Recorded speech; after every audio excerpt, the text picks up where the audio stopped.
A thief believed he had chosen an ideal location at an ATM, a minor oversight. A woman had a dog with her. He didn't think it was a significant issue. He's committed this crime before. What he wasn't aware of, that wasn't just any dog. It was a trained canine German Shepherd.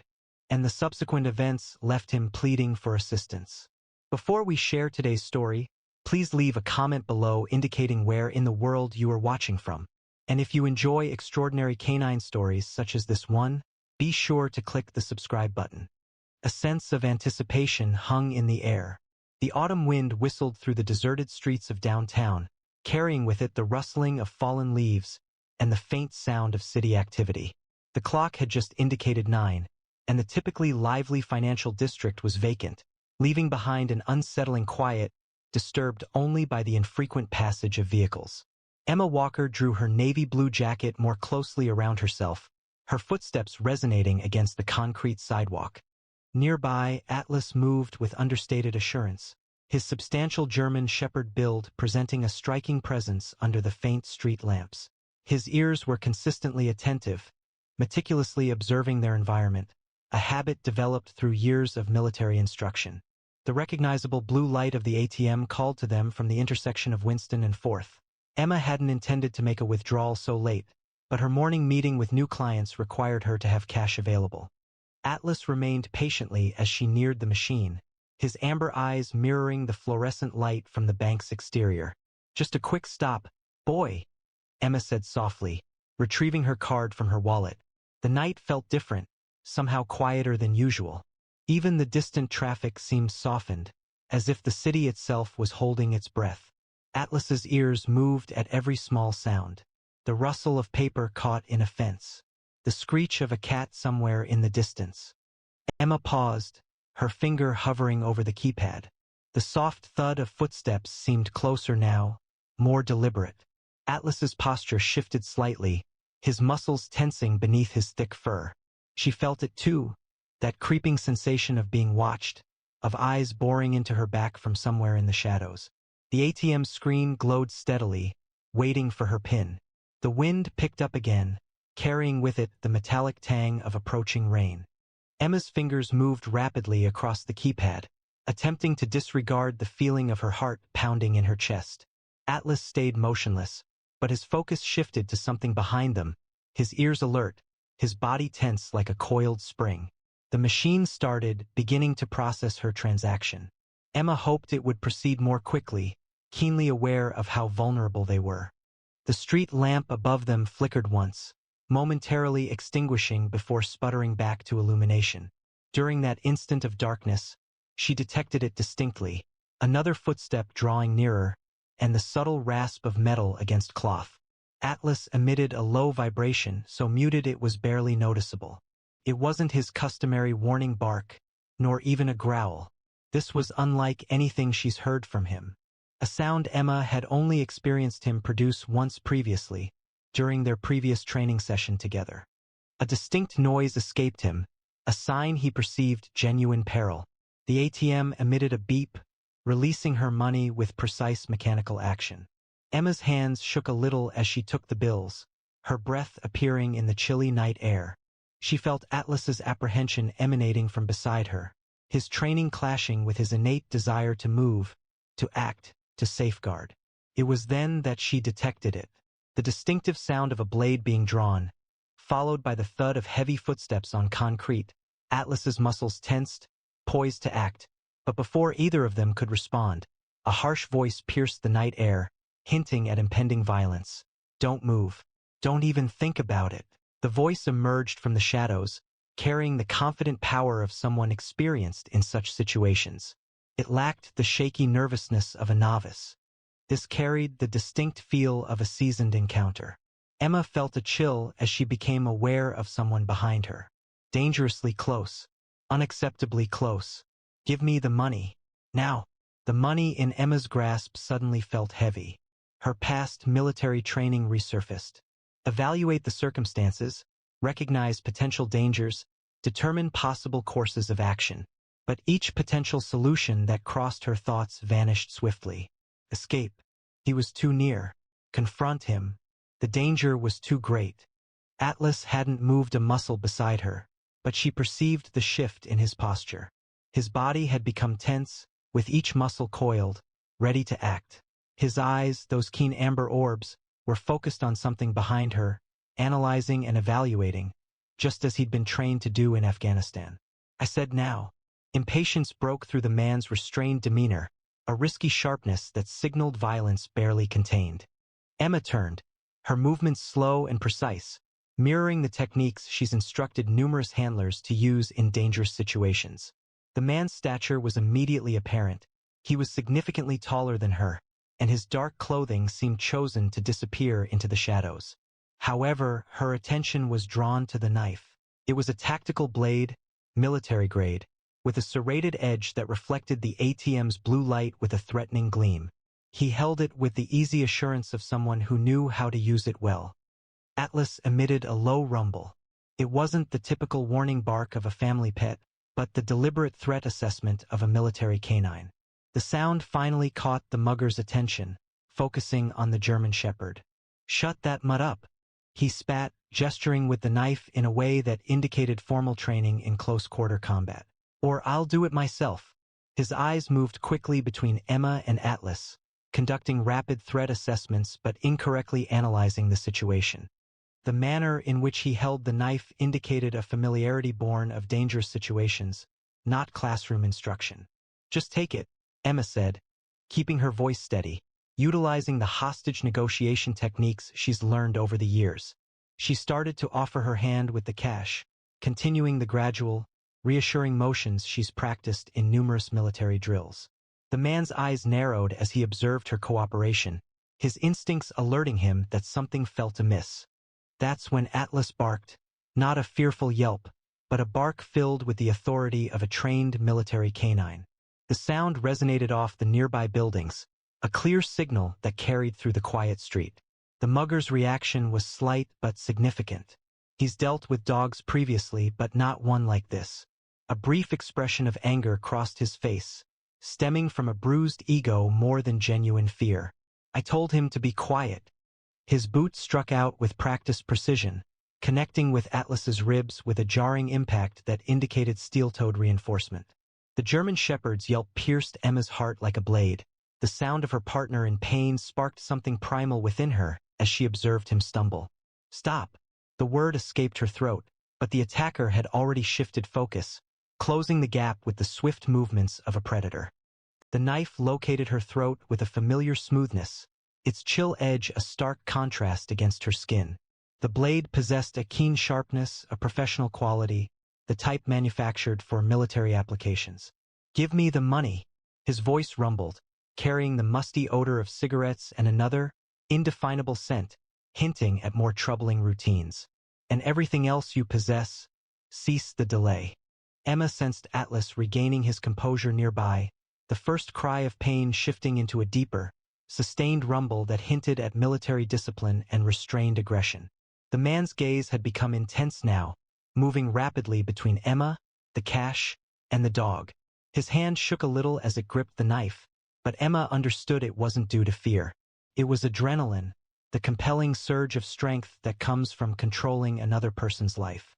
"Empty your pockets too. Everything." The knife pressed harder, and Emma felt a sharp sting as the blade's edge made contact with her skin. A single drop of blood appeared and trickled down her neck, feeling warm against her cold skin. It was objectively minor, barely more than a paper cut, but that single drop of blood altered everything. Atlas observed it fall, noting its path as it stained the collar of Emma's jacket crimson. At that instant, a significant alteration occurred in the German shepherd's behavior. Emma perceived it initially, the alteration in the atmosphere, the way Atlas's growl evolved from a caution into something else entirely. His military training, inactive for so long, rose to the surface. The playful companion vanished, replaced by the precise weapon he'd been trained to be. The mugger failed to recognize the change, too engrossed in the contents of Emma's pockets. He failed to notice Atlas's muscles tense, didn't detect the dangerous focus in those amber eyes. He continued issuing commands when Atlas moved forward, a swift movement of concentrated aggression and practiced skill. The moment appeared to stretch as his teeth closed on the mugger's knife hand, hitting the precise spot between thumb and wrist, a technique military canines are trained to disable. The force of the impact propelled both individuals rearward, Atlas's motion designed to destabilize the assailant while preserving his own equilibrium. The man's scream tore through the night, a visceral primal sound originating from within his core and releasing into the deserted street. The knife slipped from his limp fingers, rotating as it descended, reflecting the fluorescent glow of the ATM before striking the damp pavement. A metallic sound reverberated among the nearby buildings, sharply contrasting with the attacker's ongoing cries. "Get him off! Get him off!" The man's voice broke with panic as he struggled violently, his unconstrained arms swinging in frantic motions. However, Atlas's hold demonstrated the result of thousands of hours of military instruction. His jaw exerted a precise force of 450 psi, applied with surgical precision to restrain without causing harm. Each subtle movement of his muscles, every minor adjustment of his grip revealed years of experience and a disturbing readiness. Emma recoiled, her fingertips detecting the faint line of blood on her neck. The minor abrasion throbbed in the cool night air, a stark reminder of how narrowly she had escaped a much graver situation. Her heart pounded against her ribs as she observed Atlas at work. This was not the affectionate friend who nestled on her sofa or retrieved tennis balls in the park. This was a military-grade canine demonstrating years of specialized training with mechanical precision. "I'll kill you." The mugger's free hand swung wildly, attempting to connect with Atlas's head. But the German shepherd moved like liquid shadow, evading each desperate strike while maintaining that iron grip. His training was evident in every action, from how he shielded his vulnerable eyes, to how he adjusted his posture for maximum control, and how he leveraged the man's own force. The attacker's attempts became more hurried, each failure intensifying his panic. Initially sparse, the rain began to fall, quickly becoming a consistent beat. The ATM's blue light illuminated each raindrop, forming a dreamlike scene around the conflict. Water began to darken the pavement, causing the mugger's boots to slip and scrape as he struggled for leverage. But Atlas's paws remained planted with unwavering certainty, his years of training evident in how he adjusted his stance to account for the slick surface. "Let go." Another wild swing whistled through the rain, missing Atlas by inches. The man's face contorted into a mask of pain and fury, his threats dissolving into incoherent sounds of rage and fear. His free hand moved toward his pocket, but Atlas had been trained to identify such actions. The German shepherd subtly altered his hold, adding a precisely measured increase in pressure that produced another howl echoing through the night. Emma's hands shook as she retrieved her phone, raindrops hitting the display. The mugger's eyes grew wider at her action, desperation now evident instead of his previous confidence. "Don't you dare," he growled, trying to move toward her. Atlas's grip remained unyielding, his muscles flexing beneath his increasingly wet fur as he maintained perfect control. Even through the rain, Emma could see the intense focus in his amber eyes, the look of a professional executing his mission with unwavering dedication. Sirens began to wail in the distance, their sound cutting through the steady drumming of the rain. The mugger's struggles intensified, panic now evident in every movement. He struggled to regain his balance, trying to stand. However, Atlas effortlessly blocked the attempt. The German shepherd utilized the man's own force against him, a maneuver perfected through extensive military training. They were returned to the damp pavement, the mugger prone on the ground, Atlas holding him firmly while subtly shifting his position to adapt to the altered situation. "He's going to tear my hand off," the man exclaimed, his earlier aggression vanished, now expressing palpable fear. Emma observed the deliberate composure in Atlas's stance. It wasn't the uncontrolled aggression of an angered animal. Instead, it was the careful regulation of a professionally trained military canine. Each action was intentional, each modification of force accurately assessed. Atlas possessed the capability to inflict significant injury if he selected to, but that wasn't within his training. Regulation, not injury, was consistently the goal. The rain intensified now, adhering Atlas's fur to his robust physique. Streams of water trickled down the mugger's face, mingling with sweat and the tears that had started to fall. His efforts were diminishing, the fight leaving him as the truth became clear. The knife rested abandoned in a spreading pool, its danger lessened by a power its owner had tragically misjudged. "Please," he cried out, his voice faint against the rain and the sound of approaching sirens. "I'm finished. I'm finished. Release him." But Atlas's amber eyes stayed fixed on his objective, his grip firm. His time in the military had instilled in him the ability to remain composed until formally released, and that discipline was evident in his demeanor. His ears remained attentive, monitoring the sound of approaching sirens, while his muscles stayed braced, prepared to respond to any final, frantic actions. The flashing red and blue lights appeared through the rain, reflecting on the damp ground and producing a vibrant array of emergency hues. The mugger ceased struggling, lying face down on the ground with his hands securely held in Atlas's grip. His chest rose and fell with labored breaths, each exhale a testament to his utter defeat. Emma observed as police cars arrived, their headlights piercing the rain. Officers dismounted, weapons drawn. "Police, remain still." The order sliced through the rain, distinct and forceful. 3 officers appeared through the rain, their tactical flashlights illuminating the area with bright white light. Emma raised her hands slowly, intentionally showing her empty palms. The movement caused a slight pain from the small cut on her neck, a reminder of how narrowly things had unfolded. "He's the one," she stated, her voice calm despite her rapid heartbeat. She indicated the subdued mugger with a careful motion. "My dog. He's trained." The former military canine reacted to his training, not displaying aggressive behavior. She maintained a professional tone, recognizing the vital importance of these initial moments for the safety of all involved. The officers advanced with tactical precision, their movements deliberate and synchronized. Their flashlight beams pierced the rain-filled air, revealing a scene that spoke volumes. A combat knife rested in a spreading puddle, its edge still reflecting the light, as the mugger lay secured on the damp pavement. Atlas, demonstrating remarkable composure, held him with practiced accuracy while rain flowed down his strong physique. He showed no reaction to the arriving officers, nor did he increase his hold. His military background was evident in his posture. "Ma'am, is this your dog?" As one officer moved closer to Emma, his colleagues continued to monitor the area, their hands positioned near their weapons but not deployed. His nameplate reflected the light, identifying him as Martinez, and his actions indicated extensive experience. Emma observed his approach from a strategic angle, mindful of her personal space and Atlas's possible response area. She subtly touched the faint mark on her neck, a reminder of where the knife had caused a cut. The rain had washed away the blood, but the memory remained vivid. Yes, this is Atlas. His background included service in a K-9 unit with 3 tours in Afghanistan, where he specialized in suspect apprehension and handler protection. Officer Martinez observed Atlas with the experienced gaze of someone accustomed to working dogs.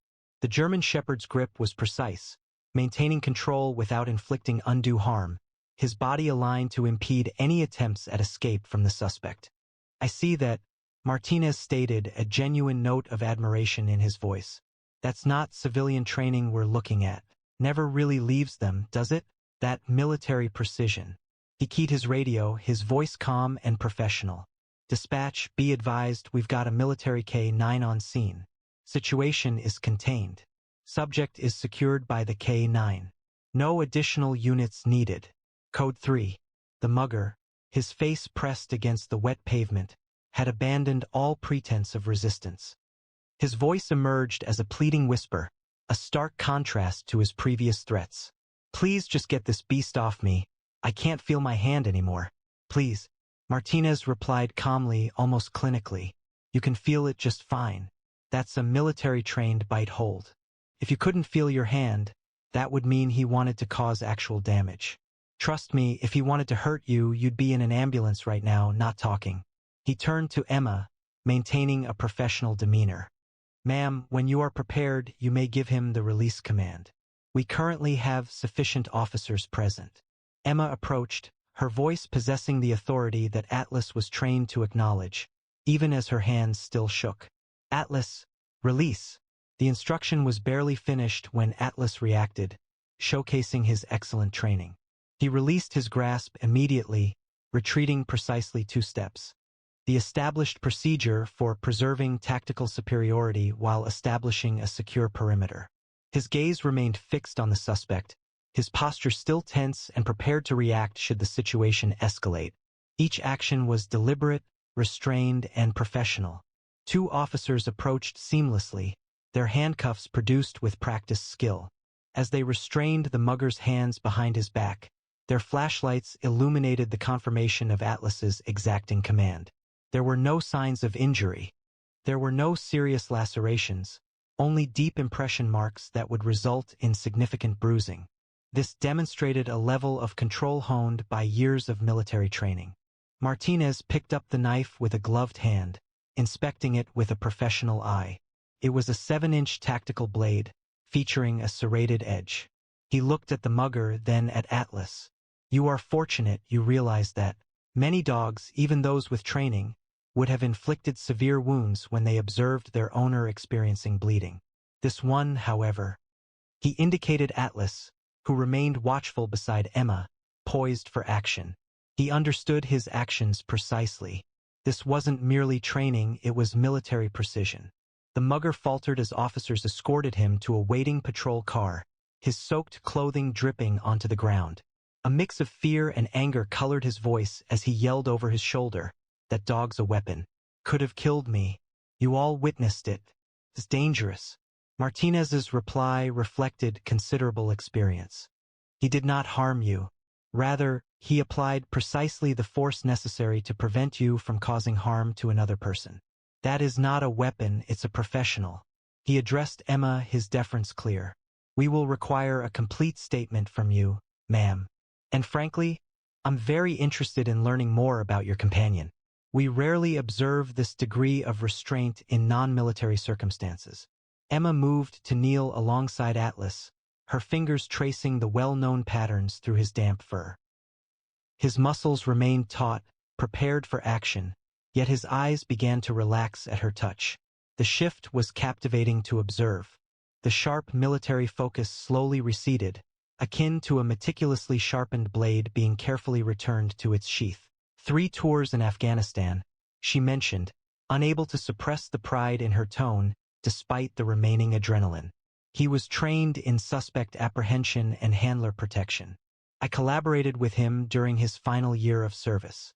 Her fingers located the area behind his ears that he enjoyed, and Atlas shifted closer to her touch, even as his gaze followed the officers guiding his target toward the patrol car.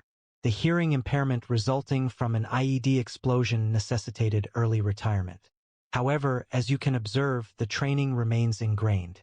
Martinez acknowledged this, a sincere look of gratitude on his face. That clarifies the degree of control we just observed. Even well-trained civilian dogs would likely have reacted aggressively after witnessing their owner threatened. He indicated the area where evidence markers were being positioned around the knife and blood droplets. This demonstrated a textbook military apprehension technique, minimum force, maximum control, the kind of precision achieved through thousands of hours of specialized training. He retrieved his notebook, its pages dampened by the rain. Would you be willing to provide us with your complete statement?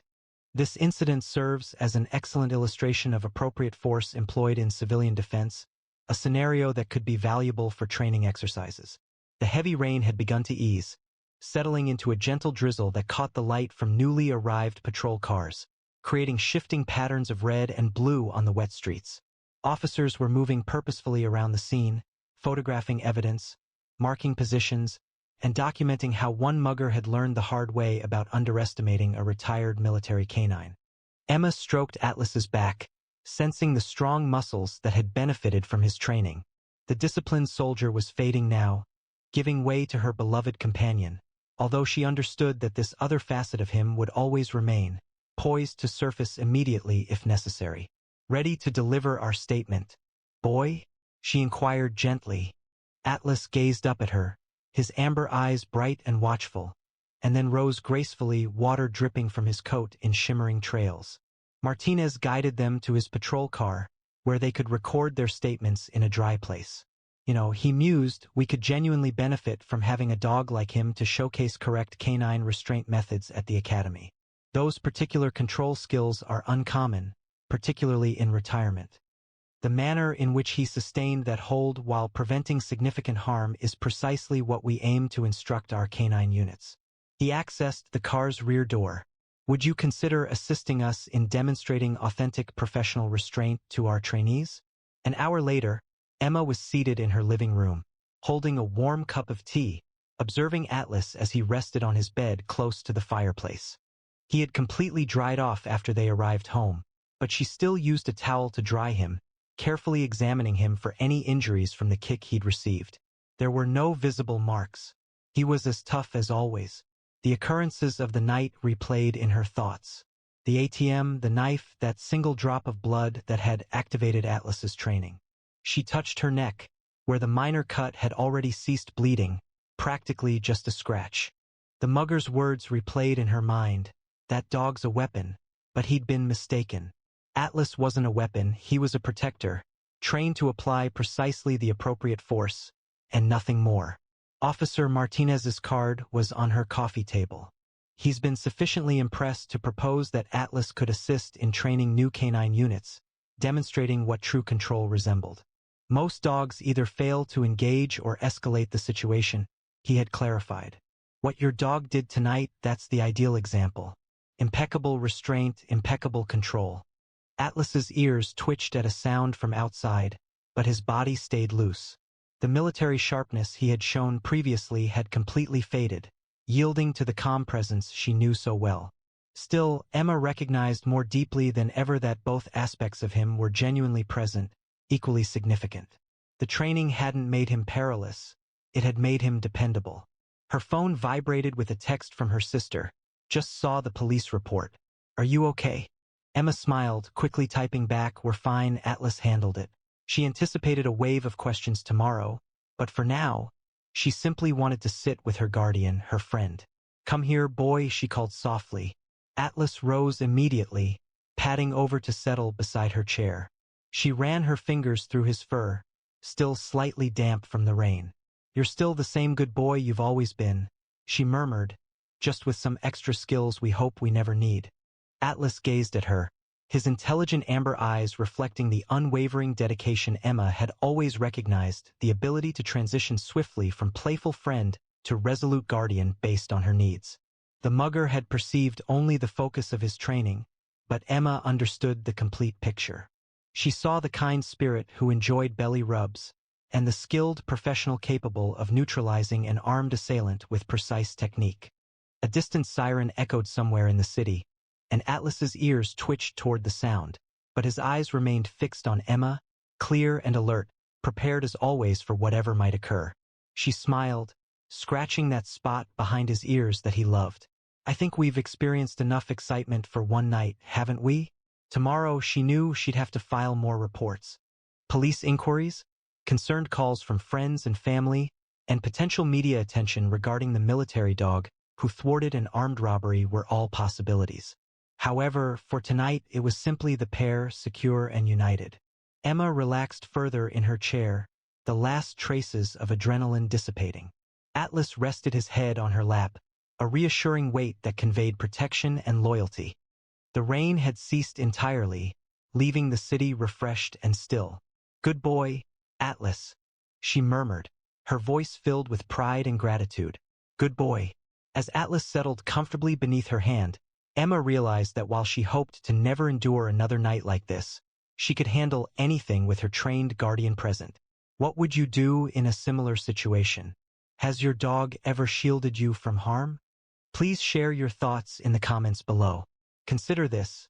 Do you believe military and police dogs should be allowed to retire with their handlers? I read every comment. If you enjoyed the Atlas story of bravery and protection, please like the video.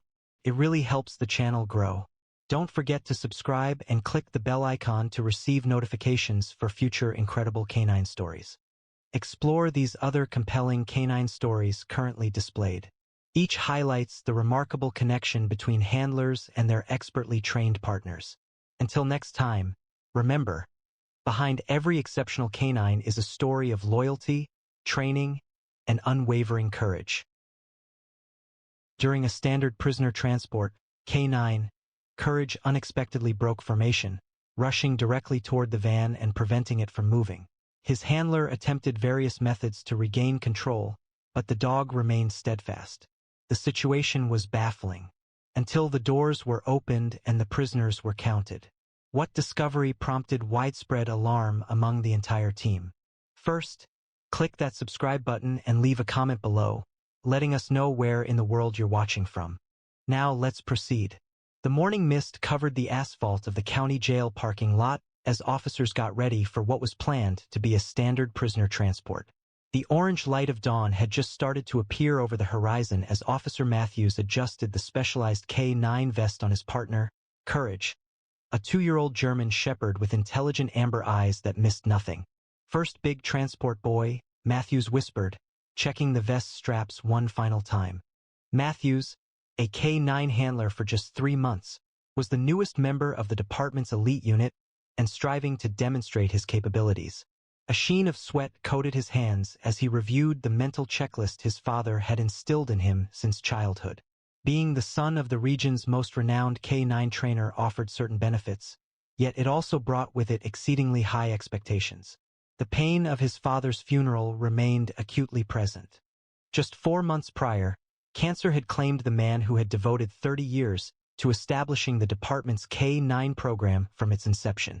The responsibility of upholding that legacy felt heavy on Matthews' shoulders each morning as he donned the uniform. "Officer Matthews," Lieutenant Davidson's clear voice broke through his thoughts. "Transport briefing, now." Lieutenant Davidson was a 20-year veteran known for managing operations with military precision. His square jaw and perpetually furrowed brow suggested a man who hadn't smiled in decades. The lieutenant openly expressed his doubts regarding Matthews' quick assignment to the K9 unit, a position many suspected he obtained through his father's connections, not through merit. "The transport today involves 8 high-risk inmates," Davidson announced to the assembled team, his voice carrying across the parking lot. 3 violent offenders, 2 former gang leaders, and 3 flight risks. Zero margin for error, people. The lieutenant's eyes lingered on Matthews and Courage. "This is not a training exercise, Officer Matthews. Keep that animal under control at all times." Matthews nodded stiffly. "Yes, sir." The transport convoy comprised 3 vehicles: a lead patrol car with Lieutenant Davidson and his partner, an armored transport van holding the 8 prisoners secured in individual restraints, and a trailing vehicle with Matthews and Courage, responsible for providing supplementary security and a response capability if required. "Convoy formation is standard," Davidson stated. "No stops, no exceptions. Radio check every 15 minutes. Questions?" His gaze surveyed the gathered officers, challenging anyone to speak. "Load up." The substantial doors of the transport van closed definitively as the last prisoner was secured within. As Matthews instilled resolve into the back seat of their patrol SUV, he felt the customary feeling of worry constricting in his chest. His father's voice resonated in his memory. "The riskiest moment is the one where you believe nothing can go wrong." Engines started in sequence. The lead car advanced, trailed by the transport van, its reinforced exterior appearing dully in the early morning light. Matthews inhaled deeply, shifted the vehicle into drive, and followed, finalizing the convoy as it proceeded through the secured gates and onto the road destined for the state penitentiary, 60 miles north. The convoy progressed steadily from the urban sprawl toward the rural highway that would carry them north. The morning traffic flowed easily, the road still wet from the previous night's rain. Matthews established a steady pace for the drive, keeping exactly 3 car lengths separating his vehicle from the transport van in front. "Radio check, all units," Lieutenant Davidson's voice transmitted over the radio at the 15-minute point. "Transport secure.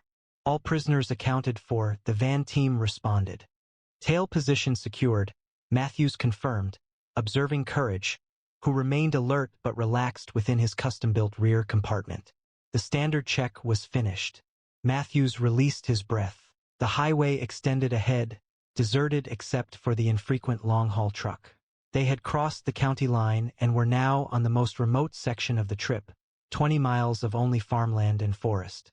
17 minutes into the drive, everything altered. Courage's behavior shifted abruptly. His ears perked up, his body becoming rigid as if jolted by an electric shock. Matthews observed this change in his rearview mirror immediately prior to the initial bark. The sound was sharp and urgent, unlike the dog's usual alert. Courage. Quiet, Matthews instructed, a note of confusion entering his voice. There were no vehicles nearby, and no apparent dangers visible. The dog disregarded him entirely, a behavior he had never witnessed during operations. The barking grew louder, with bravery now evident within his compartment. As he moved towards the front of their vehicle, his gaze fixed on the transport van ahead. The radio transmitted a burst of static. Tail position. What's happening back there? Lieutenant Davidson asked, his annoyance clear. Sir, my K9 is indicating something. I'm trying to assess. Control your animal, Officer Matthews, Davidson interrupted. That noise is unprofessional and disruptive. Yes, sir. Working on it. A flush crept up Matthews' cheeks. His courage seemed to ebb. His voice dropped to a quiet tone. The dog reacted by barking with increased urgency, pressing his weight against the compartment's barrier, still fixated on the transport van. Matthews, I swear to God if you can't silence that mutt. Davidson's warning was unmistakable. From the transport van radio, Matthews could hear the prisoners starting to respond to the disturbance, their voices growing louder. What's with the dog? One of the guards inquired. Davidson retorted sharply, Officer Matthews can't control his pet. Maintain course and speed. Matthews felt sweat form on his forehead as he considered his choices. All training guidelines emphasized maintaining convoy integrity. Halting now, in this exposed location, simply due to a canine's inexplicable actions, would disregard every procedure outlined in the manual. Perhaps he needs a bathroom break, another officer suggested via radio with a chuckle. Or he saw a squirrel, someone else added. Matthews sensed the scrutiny from his colleagues, picturing their dismissive gestures. Matthews's barks now carried a frantic edge he hadn't encountered previously, not during training, not during building searches, and not even during the single live pursuit they experienced last month. His father's words echoed in his thoughts, spoken from a hospital bed just days before his passing. A dog doesn't need to understand the danger to know it's there. When your partner shares a concern, you listen. Even when others question your judgment. Courage was now rapidly dividing his focus between Matthews and the van, as if pleading with his human partner to comprehend. The dog's actions weren't due to random energy or inadequate training. This was something different altogether. Last warning, Matthews, Davidson's voice was cold as ice. Control. Your dog. Despite the increasing stress, Matthews couldn't dismiss the certainty developing in his gut. A change in Courage's demeanor was apparent. It was more focused and more pressing than Matthews had ever observed during their time together. His father had consistently stated that the distinction between a proficient handler and an exceptional one lay in understanding when to defer to the dog's instincts rather than adhering strictly to procedure. Matthews observed Courage's insistent efforts to convey a message, their eyes connecting briefly in the mirror. In that instant, he recognized that this wasn't a matter of flawed training or unpredictable animal behavior. This was Courage attempting to avert a loss of life. Matthew's hand instinctively moved to the brake pedal even before his mind fully registered the action. He forcefully pressed down, causing the tires to screech against the damp asphalt as the SUV abruptly stopped. Through the windshield, he observed the gap between his vehicle and the transport van widening. All units, tail position has stopped. Repeat, tail position has stopped. The Vanguard's voice sounded urgently over the radio. Matthews reached for the radio. Halt! Convoy. A disturbance is alerting personnel to the transport van. Something's amiss. Ahead, brake lights appeared as the transport van and lead vehicle reacted to the disruption, moving onto the shoulder with more control than Matthews had achieved. His heart pounded in his chest as dust and road debris settled around his now stopped vehicle. The radio blared with Lieutenant Davidson's anger. Matthews, what in the world do you think you're doing? Return to your position immediately. Sir, I request an immediate inspection of the transport van. My K9 is alerting to something specific. You've stopped a high-security convoy on an open highway because your dog is barking? Davidson's voice dropped to a dangerous quiet. Resume position now. Through the settling dust cloud, Matthews saw the lieutenant's car door fling open. Davidson emerged, face flushed crimson even from this distance, striding back toward Matthews' vehicle with the determined gait of someone about to end a career. Courage kept barking, remaining fixated on the transport van. Matthews got out of his vehicle, holding his position as Davidson drew near. The lieutenant's eyes were tight with contained anger, his hand deliberately positioned on his service weapon. Sir Matthews, Davidson's voice was sharp and precise. You have precisely 5 seconds to clarify why you've jeopardized this entire operation before I arrest you for insubordination. Matthews straightened his spine, striving to keep his voice even. Sir, Courage is trained to identify threats. He's alerting specifically to that transport van in a manner I've never observed before. Davidson's sarcasm sliced through the morning air. You've been a K-9 handler for, 12 weeks? And suddenly you're the authority on K-9 behavior? My father mentored me throughout my life, sir, Matthews replied, surprised by the firmness in his tone. And he always maintained that when a dog like Courage exhibits behavior like this, it indicates a serious issue. Your father is deceased, Officer, Davidson stated firmly, and your career is poised to follow suit if you do not return to that vehicle. The harsh words impacted Matthews with the force of a physical assault, but instead of yielding, his determination solidified. Sir, what potential danger exists in conducting a preliminary investigation? Should I be incorrect, I will submit my resignation immediately. Oh, you'll be doing that regardless, Davidson retorted. From the transport van, a guard called out, Lieutenant, what's the situation? Davidson turned away from Matthews, shouting back, nothing, just an inexperienced handler who can't control his animal. Matthews seized the lieutenant's brief lapse in attention to open his rear door. Immediately, Courage dashed toward the transport van, his barking intensifying. Courage, heel. Matthews called, but the dog was focused on the task, positioning himself directly in front of the transport van's rear doors, his body tense and watchful. Several other officers had now left their vehicles, observing the situation with reactions varying from embarrassment to curiosity. The transport guards stood nervously by the van, hands on their weapons, unsure of what to do. Get that dog away from my transport, Davidson ordered, moving toward Matthews again. You've just thrown away your career. Do you understand that?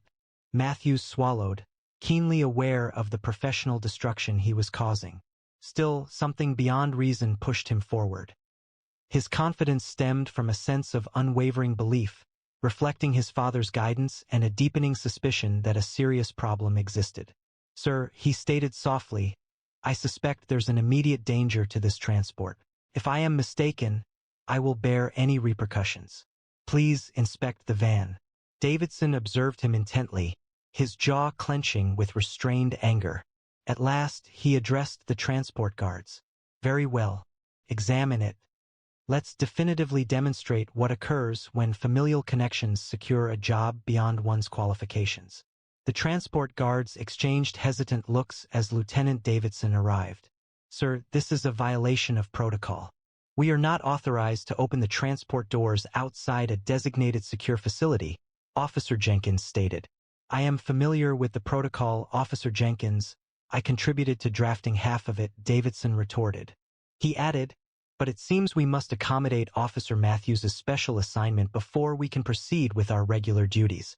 Despite the remark, Matthews maintained a composed expression, his attention drawn to Courage, who stood directly before the van's rear doors. The dog's focus was intense, his ears pricked forward, his body trembling with anticipation. Officer Jenkins used his key to unlock the exterior door, while Officer Reyes drew his firearm and prepared himself. Move away from the doors, prisoners. Keep your hands in sight. The substantial metal door opened with a hydraulic hiss. The interior was dimly lit, showing 2 rows of prisoners fastened to their seats with handcuffs and ankle restraints, each additionally secured to the floor with chains. This was the usual method for prisoner transport, intended to severely limit movement. Count off, Jenkins commanded, standing at the entrance. Lieutenant Davidson stepped forward. I'll manage this. He entered the van, his expression serious. Let's proceed swiftly. Matthews stayed outside, displaying bravery. His barking had stopped abruptly, and he was now intently focused. The dog's gaze followed something within the van, his posture changing from alertness to a targeting stance, the way he positioned himself when concentrating on a particular danger. Inside, Davidson started the prisoner count, proceeding carefully down the central aisle. 1. Here, answered the first prisoner, a man with extensive tattoos who raised his handcuffed hands. 2. A fellow inmate responded with a gesture, lifting his hands. The head count proceeded smoothly until Davidson arrived at the sixth prisoner, positioned toward the back of the van where darkness prevailed. The light fixture above had failed, making that section notably dark. 6. Davidson announced. Here and accounted for, came a steady reply from the shadows. The prisoner moved a little, the restraints on his ankles rattling against the metallic floor. Matthews observed a sudden shift in Courage's demeanor.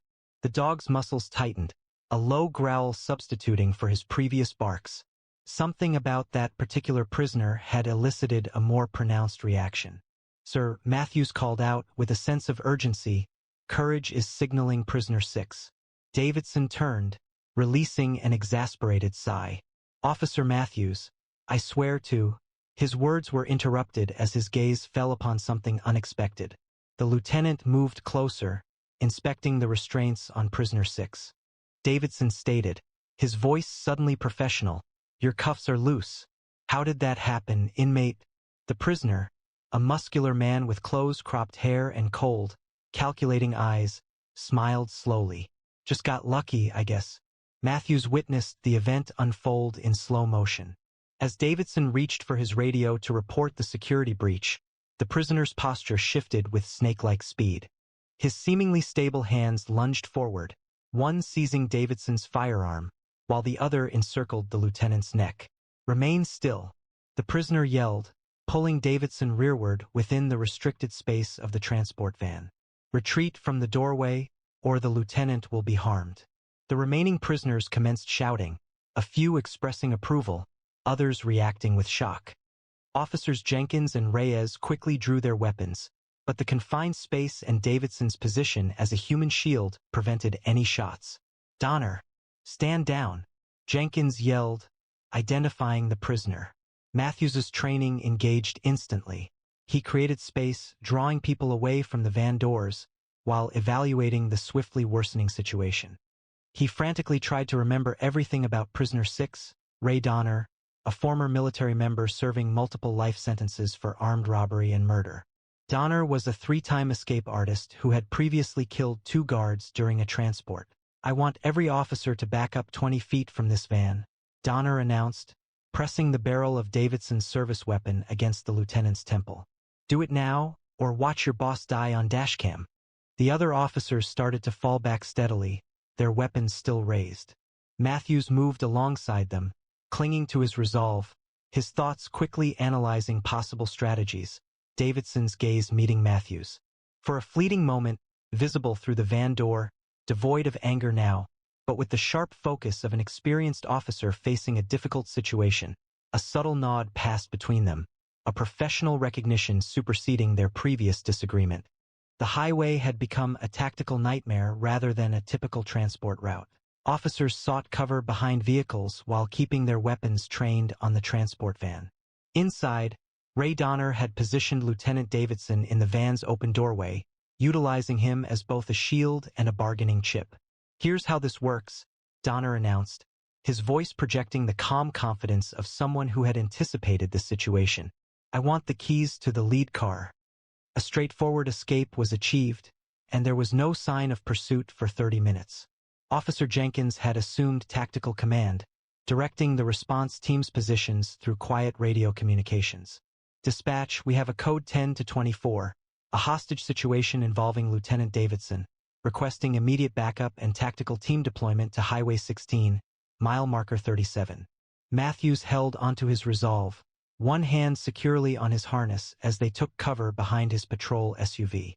The dog had become unusually quiet, his posture watchful yet composed, shifting from an alert to an operational stance. Together they observed Donner's actions, assessing the unfolding circumstances. "You," Donner called, looking directly at Matthews. "Canine officer, approach where I can see you by yourself." Matthews briefly looked at Jenkins, who gave a hesitant nod. Matthews moved deliberately, stepping into the open and stopping 15 feet from the van. "That's far enough," Donner stated. "Did your dog detect a problem?" "A very perceptive animal." Matthews responded calmly, acknowledging his dog's intelligence. He observed the hostage situation with a trained perspective. Davidson was awake, his face composed despite the gun against his head. "Officer Matthews, you and your dog have made an unexpected intervention in what should have been a flawless escape," Donner stated, evaluating the situation with precision.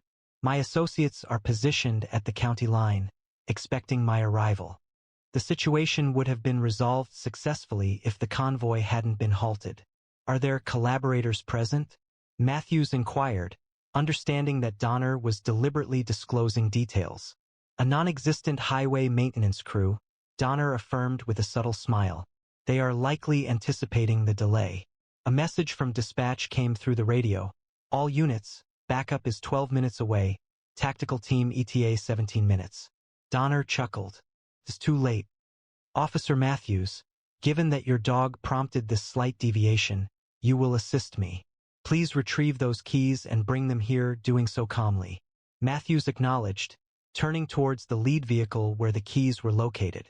As he did so, he noticed someone displaying bravery positioned near his SUV, mostly concealed from Donner's line of sight. A plan started to develop. "The rest of you," Donner addressed the other officers, "lower your weapons and move them away.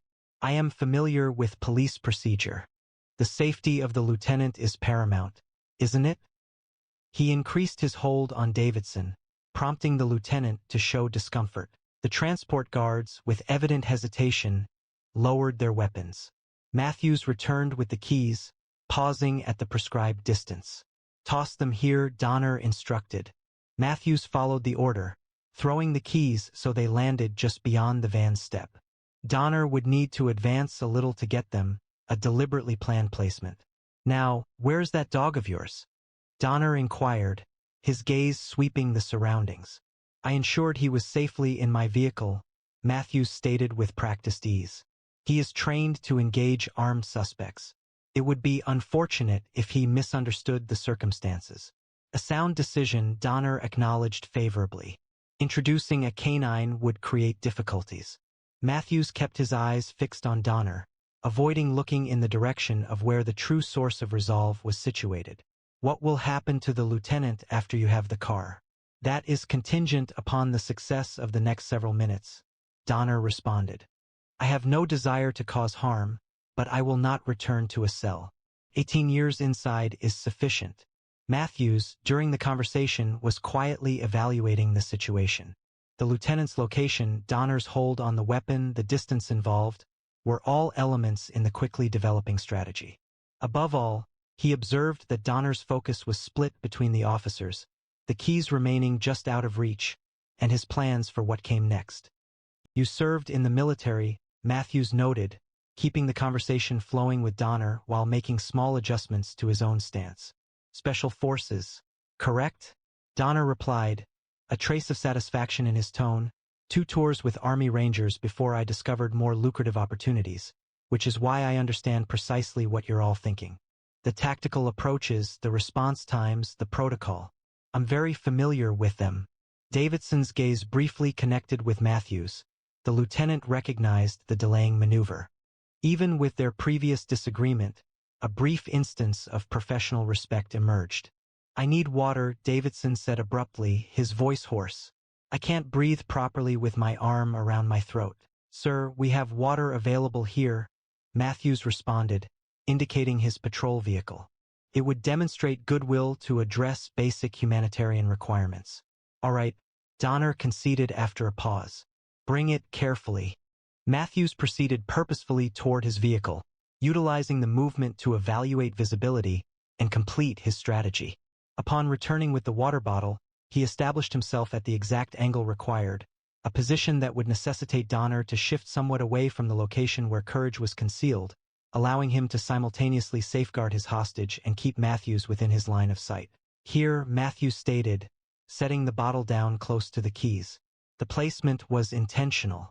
When the moment arrived, Donner had to glance downwards to retrieve both items, briefly diverting his focus. Pathetic attempts at manipulation, Donner remarked, shaking his head. This is why most cops fail in hostage situations. You're all following procedure. Matthews responded, deliberately adjusting his posture to project confidence. Does your manual address the situation when you can't see the canine? A flicker of doubt crossed Donner's face for the first time. His gaze quickly scanned the surroundings, looking for the dog he's been informed was safely inside the vehicle. What are you talking about? Matthews stated calmly, his hand moving to the designated position for a rapid attack. He was never there. Donner's expression changed from assurance to worry as he understood the trap forming around him. His eyes frantically searched the area, looking for the dog he had considered unimportant. You're bluffing, he stated, firmly holding Davidson while shifting his posture to check under the cars. The dog had disappeared. I should have noticed. The keys, Donner said abruptly, indicating the ground with the gun. Retrieve them and give them to me. Immediately, Matthews responded, advancing cautiously as if agreeing. While leaning down to pick up the keys, Matthews made a choice. His right hand dropped to his side, fingers snapping once, a crisp, nearly silent sound that would be meaningless to human ears, but conveyed a specific meaning to his partner. From beneath the transport van, Courage appeared like a phantom. There was no barking, no warning growl, just 70 pounds of precision-trained muscle moving silently. In the fraction of a second before impact, Donner finally noticed the movement in his peripheral vision. But it was already too late. Courage made contact with precise accuracy, his jaws securing Donner's gun arm with sufficient force to compress but avoiding crushing, a specialized bite intended to neutralize without causing lasting harm. The prisoner reacted with a cry of shock and discomfort as the German Shepherd's force lifted his arm, and the weapon fired harmlessly into the air. Lieutenant Davidson responded immediately, driving his elbow back into Donner's solar plexus while shifting his weight forward, breaking the hold around his neck. The lieutenant rolled free as Matthews covered the distance in 3 quick steps. Donner fought fiercely against Courage's hold, but the dog held firm, maintaining consistent pressure that immobilized the arm without damaging arteries or bones. The gun fell to the pavement as Matthews landed a precise strike to Donner's shoulder, which further destabilized his balance. With Donner face down, his other arm secured behind his back, Matthews calmly and slowly gave instructions. Upon Donner's compliance, Matthews issued the release command, Courage, out. The German Shepherd immediately loosened his hold, retreating 3 steps while remaining focused on the prisoner, prepared to reactivate his restraint if needed. Matthews moved quickly, fastening reinforced restraints around Donner's wrists, with 2 other officers providing protection. Secure, Matthews declared once the cuffs were double-locked. The team proceeded with coordinated precision, fully restraining Donner with additional restraints while addressing his injured arm. Blood marked his sleeve where Courage's teeth had broken the skin, but the wound was stabilized, precisely as the dog had been trained to act. Lieutenant Davidson came forward, feeling the pressure where Donner's arm had squeezed his neck. He paused to watch the prisoner being restrained, then looked at Matthews with an expression the younger officer found difficult to interpret. Search him completely, Davidson instructed the team. He likely has tools to break free from the initial bonds. Ensure there are no other hidden items. Officer Jenkins carried out the search, finally discovering a small metal tool inside Donner's boot. Found it, he announced. The object appeared to be a modified lockpick, Davidson noted. He suggested checking the other prisoners, as this could have been a coordinated effort. As the team secured the area, Matthews examined Courage for any injuries resulting from the apprehension. The German Shepherd remained calm, his task finished, anticipating the next order with unwavering concentration. Good boy, Matthews murmured, briefly connecting with his partner. The operation was flawlessly executed. Courage offered a short tail wag, the sole deviation from his composed bearing. Davidson came forward, His previous frustration now something Matthews couldn't readily define. Your dog performed well, the lieutenant stated directly.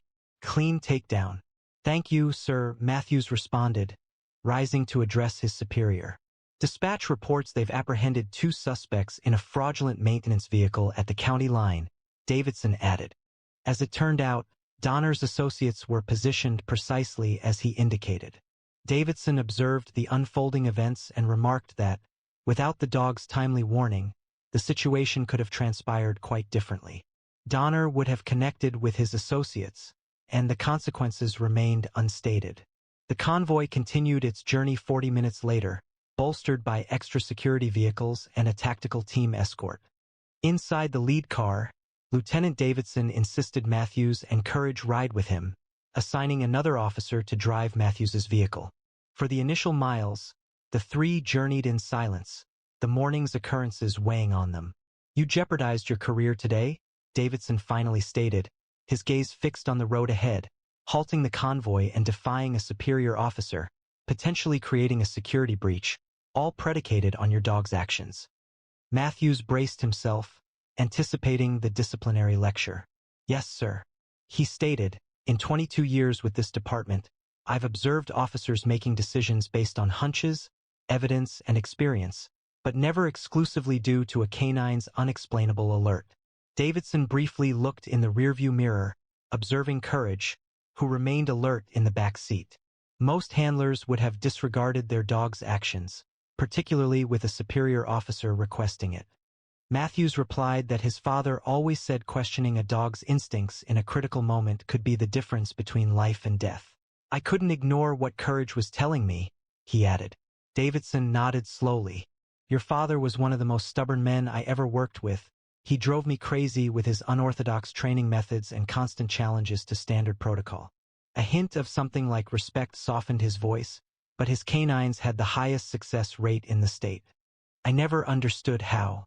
Matthews explained that he believed in building true partnerships, not just handler-dog relationships. He said most departments train dogs to be tools, but they should be trained as thinking team members. Today proved his point, Davidson conceded, rubbing his neck where Donner's arm had compressed his throat. If you and Courage hadn't been there, this transport would have unfolded very differently. People would have died, myself included, most likely. A week had passed, and Matthews stood at attention within the department's briefing room. The chief of police moved to the front, speaking to the gathered officers. Today, we acknowledge outstanding service that averted a potential tragedy, the chief began. Lieutenant Davidson has submitted a detailed report recommending commendation for Officer Matthews and his canine partner Courage. Their actions directly prevented a coordinated escape attempt and potentially saved multiple lives. Lieutenant Davidson approached, holding a department commendation pin. This gesture carried special significance, especially considering that he had been ready to end Matthews' career just days earlier. Davidson formally stated that Matthews' quick thinking and willingness to trust his partner's instincts exemplified the department's highest standards, attaching the pin to Matthews' uniform, even when it required challenging a superior officer who was incorrect. The final words were spoken softly, intended solely for Matthews to hear. Following the ceremony's conclusion, Matthews drove to the Hilltop Cemetery where his father was buried. A sense of bravery stood with him, waiting as Matthews knelt near the plain headstone. You were correct, Dad, he said softly, attaching the commendation pin to the chilly granite, regarding the importance of trusting one's colleague rather than procedure, about Courage being unique, about everything. Courage shifted nearer, pressing his head against Matthews' arm, seemingly grasping the weight of the occasion. Lieutenant Davidson conveyed that you remain a source of frustration, even in passing, Matthews remarked with a slight smile, but he also acknowledged that your training approaches were correct. He plans to institute them across the department next month. As the setting sun stretched long shadows over the cemetery, Matthews prepared to depart. He experienced a feeling of fulfillment, of obligations fulfilled and teachings respected. His father's legacy would persist through the special connection he shared with Courage, a partnership founded on shared trust that had already demonstrated its value in the most challenging situations. Come on, boy, Matthews said, his voice calm and assured as they returned to the patrol car together. We have work to do. Have you ever observed an animal anticipating danger before humans could perceive it? Creatures demonstrate remarkable instincts, frequently exceeding our own capabilities, enabling them to detect dangers we could overlook. Considering Officer Matthew's situation, what course of action would you have taken? Should you have followed your dog's instincts, despite potential career repercussions? Would you prioritize your pet's behavior above reason and established protocols? Please share your related experiences in the comments section. We hope today's story resonated with you. Please subscribe and enable notifications to stay updated on our daily uploads of remarkable dog stories. These four-legged heroes deserve acknowledgement for the amazing work they perform with their human partners. Share this video with the dog enthusiasts in your life who appreciate that animals sometimes possess greater understanding than humans do. You're currently watching our previous stories about amazing canine heroes, including our well-known video about the search dog who located a missing child in a blizzard when all human efforts had failed. We'll see you tomorrow, same time, with another brand new video.